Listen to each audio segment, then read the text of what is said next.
Praise the Lord. The best wishes to you and your family members in the name of God. దేవుని నామమునకు మహిమ కలుగును గాక. దేవుని నామం పేరట మీకును మీ కుటుంబ సభ్యులందరికీ శుభాభివందనములు. ఈరోజు దేవుని వాగ్దానము. Today God's promise. మేలు కలుగజేయుటకై ఆయనను ఆశ్రయించు వారందరికీ మా దేవుని హస్తము తోడుగా ఉండును. ఎజ్రా 8వ అధ్యాయం 22వ వచనం. The hand of our God is upon all those who trust in Him for good. The book of Ezra chapter 8 verses 22. క్రీస్తునందు ప్రియమైన సహోదరి సహోదరులారా, ఉదయకాల సమయంలోను ప్రభువైన యేసుక్రీస్తు వారు తెలియజేస్తున్నారండి.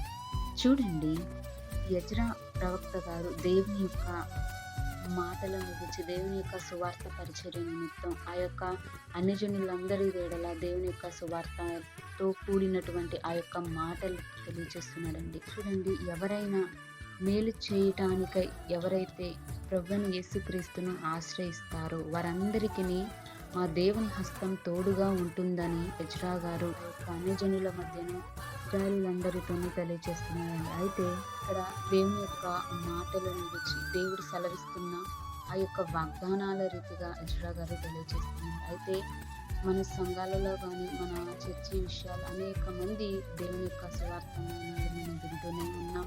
అనేక దైవజనులు కూడా వర్తమానాలు కూడా మనం వింటున్నాం. మరి ఎవరికైనా మేలు చేయాలన్న ఆశయం మనలో కలిగినప్పుడు మొదటిగా మనం దేవునికి ప్రార్థించాలి. మనం దేవుని మీద ఆధారపడి దేవుని యందు ఆశ్రయించినట్లయితే దేవుడు మనకు తోడుగా ఉంటాడండి.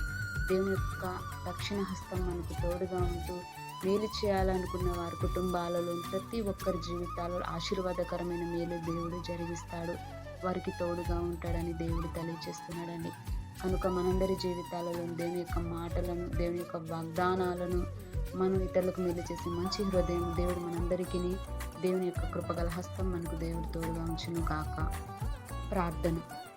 కృపామేడ, దయామేడ, నీకు వందనాలు, స్తోత్రాలు చెల్లిస్తున్నాం ప్రభువా.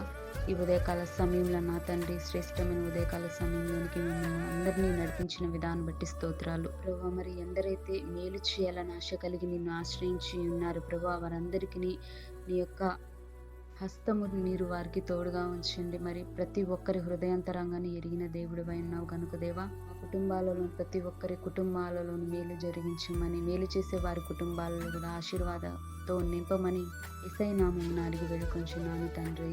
ఆమేన్.